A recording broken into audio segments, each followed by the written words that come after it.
আসসালামু আলাইকুম রহমতুল্লাহ। ইন্নাল হামদুলিল্লাহ ওয়াসসালাতু ওয়াসসালামু আলা রাসূলিল্লাহ।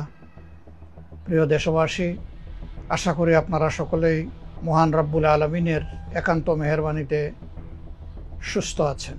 বহুদিন পরে আজকে এইভাবে আপনাদের সামনে আসার সুযোগ মহান রব্বে কারিম আমাকে দান করেছেন। এই জন্য রব্বুল ইজ্জতের দরবারে অসংখ্য শুকরিয়া আদায় করছি, আলহামদুলিল্লাহ।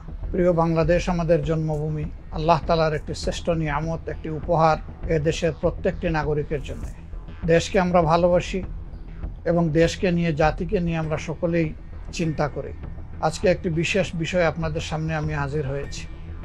দীর্ঘ 1 মাসের অধিক সময় আমার অসুস্থতা এবং চিকিৎসাজনিত কারণে অনেকটাই আমি আপনাদের কাছ থেকে দূরে ছিলাম। আমরা সকলে অবহিত আছি, গতকাল বাংলাদেশের সর্বোচ্চ বিদ্যাপীঠ, 104 বৎসরের ঐতিহ্যবাহী বিশ্ববিদ্যালয়, যেটাকে একসময় প্রাচ্যের অক্সফোর্ড বলা হতো, ঢাকা বিশ্ববিদ্যালয়ের কেন্দ্রীয় ছাত্র সংসদ নির্বাচন এবং হল সংসদ সমূহের নির্বাচন অনুষ্ঠিত হয়েছে। এই নির্বাচন ছিল ছাত্র সমাজের কাছে বহুদিনের প্রতীক্ষিত একটি নির্বাচন। কার্যত 90 সালের পরে এরকম একটি নির্বাচন ঢাকা বিশ্ববিদ্যালয়ের ছাত্রছাত্রীরা পায়নি। 19 সালে একটি নির্বাচন হয়েছিল স্বৈর শাসন আমলে। এ নির্বাচন ছিল সাজানো, পাতানো এবং কঠোরভাবে নিয়ন্ত্রিত। কাজেই সে সময় ছাত্রছাত্রীরা স্বাচ্ছন্দ্যের সাথে উৎসব মুখর পরিবেশে ভোট দেওয়ার কোনো সুযোগ পায়নি। দীর্ঘদিন পরে এবারকার এই নির্বাচন, ঢাকা বিশ্ববিদ্যালয়ের সব কয়টি প্রতিষ্ঠিত ছাত্র সংগঠন, মেধাবী, প্রতিশ্রুতিশীল অনেক স্বতন্ত্র ক্যান্ডিডেট, তারা বিভিন্নভাবে বিভিন্ন নামে এই নির্বাচনে অংশগ্রহণ করেছেন। কেউ একক দলীয়ভাবে, আবার কেউ জোটবদ্ধভাবে। এই নির্বাচন ছিল ছাত্রছাত্রীদের কাছে একটি আনন্দ উৎসব এবং উৎসব মুখর পরিবেশেই তারা সারাদিন নিজেদের ভোটের অধিকার প্রয়োগ করেছেন। ছাত্রছাত্রীদের সকলেই ভোট দিতে পেরেছেন যারা ভোট কেন্দ্রে এসেছেন। ছোটখাটো সামান্য বিপত্তি ঘটলেও বড় ধরনের কোনো ঘটনা ঘটেনি। অথচ এই নির্বাচনের দিকে ছিল সারা দেশবাসী এবং বাংলাদেশের বাইরে যে সমস্ত বাংলা ভাষাভাষী বাংলাদেশি নাগরিক এবং তাদের বংশোদ্ভূত সন্তানরা, সকলের চোখ এবং দৃষ্টি। সারাদিন একাধারে ভোট গ্রহণ অনুষ্ঠিত হওয়ার পর রাত থেকে ভোট গণনা শুরু হয় এবং আজ সকাল পর্যন্ত এই ভোট গণনা চলে।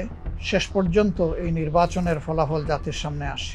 এই নির্বাচনে বাংলাদেশের সবচেয়ে বৃহৎ শিক্ষাঙ্গনের শিক্ষার্থী, আমরা বিশ্বাস করি তারা সঠিক সিদ্ধান্ত এবং তাদের রায় প্রয়োগ করেছে। তারা ভুল করেননি। তাদের আপন প্রতিনিধি নির্বাচন, কেউ তাদের উপর জোর খাটাবার প্রয়াস করলেও সেটা সুযোগ পায়নি। শেষ পর্যন্ত তাদের রায়ের প্রতিফলন হয়েছে। আপামর ছাত্র ছাত্রীদের রায়ে যারাই নির্বাচিত হয়েছেন বিভিন্ন প্যানেল কিংবা স্বতন্ত্র অবস্থান থেকে, আজ আমি আমার নিজের পক্ষ থেকে এবং বাংলাদেশ জামাত ইসলামীর পক্ষ থেকে তাদেরকে আন্তরিক অভিনন্দন জ্ঞাপন করছি।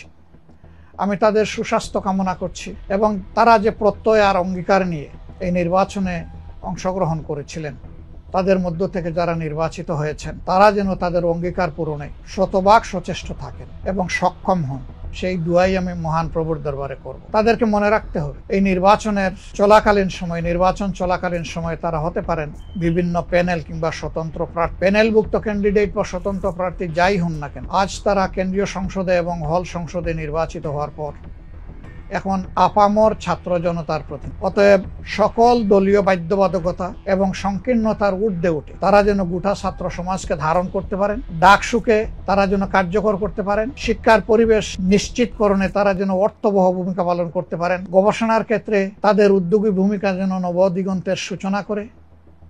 সর্বোপরি ঢাকা বিশ্ববিদ্যালয় এবং হলগুলোতে যেন একটি শান্তিপূর্ণ সহাবস্থানের চমৎকার পরিবেশ তারা সৃষ্টি করতে পারেন। আমি আশা করব সেই উদ্যোগই তারা গ্রহণ করবেন। এছাড়াও বিশ্ববিদ্যালয়কে একটি বিশ্বমানের বিশ্ববিদ্যালয়ে উপনীত করার জন্য একা শুধু শিক্ষকরা, কর্মচারীরা, কর্মকর্তারা এটা পারবেন না। এখানে ছাত্র সমাজেরও গুরু দায়িত্ব রয়েছে, তাদেরও স্বতঃস্ফূর্ত অংশগ্রহণের ব্যাপার রয়েছে। এই ক্ষেত্রেও তারা ছাত্র সমাজকে প্রস্তুত করবে এবং তারা তাদের শিক্ষক মন্ডলীকে আশ্বস্ত করবে যে আমরা সকলে মিলেই আমাদের এই বিশ্ববিদ্যালয়কে একটি বিশ্বমানের বিশ্ববিদ্যালয়ে উপনীত করব। অঙ্গীকার শুরু হলে, কার্যক্রম শুরু হলে, আজ হোক কাল হোক, গন্তব্যে পৌঁছা সম্ভব হবে ইনশাআল্লাহ। আমি এর পাশাপাশি সরকার, বিশ্ববিদ্যালয়ের প্রশাসন, আইন প্রয়োগকারী সংস্থা সহ এবং সাংবাদিক বন্ধুরা সহ যারা এই নির্বাচনকে অর্থবহ করতে নানা দিক থেকে সহযোগিতা করেছেন, উদ্যোগ নিয়েছেন, এমনকি অভিভাবকরা যারা নিজেদের সন্তানদেরকে, নিজেদের মেয়েদেরকে সাথে করে নিয়ে এসে বোর্ড প্রদান নিশ্চিত করেছেন, আমি তাদের সকলকে আন্তরিকভাবে ধন্যবাদ জ্ঞাপন করছি। এটি ছাত্র সংসদগুলোর নির্বাচনের একটি অনুকরণীয় উদাহরণ হোক। বিভিন্ন প্যানেল থেকে যারা নির্বাচনে অংশগ্রহণ করেছিলেন তাদের জন্য আমার শুভকামনা রইল। আজকে তারা জিততে পারেননি, কিন্তু কাল তারা জিতবেন না এমন বলার কোনো সুযোগ নেই। তাদের মধ্যে সুস্থ প্রতিযোগিতা হোক, প্রতিভা বিকাশের ক্ষেত্রে আন্তরিক প্রতিযোগিতা হোক, সেইটাই আমরা কামনা করব। এবং এই নির্বাচন শুরু হওয়ার আগে তারা যেমন পরস্পরের সহপাঠী এবং বন্ধু ছিলেন, এখন থেকে পরবর্তী দিনগুলোতেও তারা সেভাবে মিলেমিশেই বিশ্ববিদ্যালয়কে গড়ে তুলবেন, আমরা সেটা তাদের কাছে প্রত্যাশা করি। একটি সুন্দর বিশ্ববিদ্যালয়, একটি সুন্দর ছাত্র সংসদ জাতিকে নতুন দিনের ইশারা দেওক, নতুন দিগন্তের উন্মোচন হোক, এই প্রত্যাশা ব্যক্ত করে আপনাদের সকলের প্রতি আরেকবার আন্তরিক ধন্যবাদ জ্ঞাপন করে আমার বক্তব্য এখানেই শেষ করছি। আল্লাহ হাফিজ। বাংলাদেশ জিন্দাবাদ। বাংলাদেশ জামাত ইসলামী জিন্দাবাদ।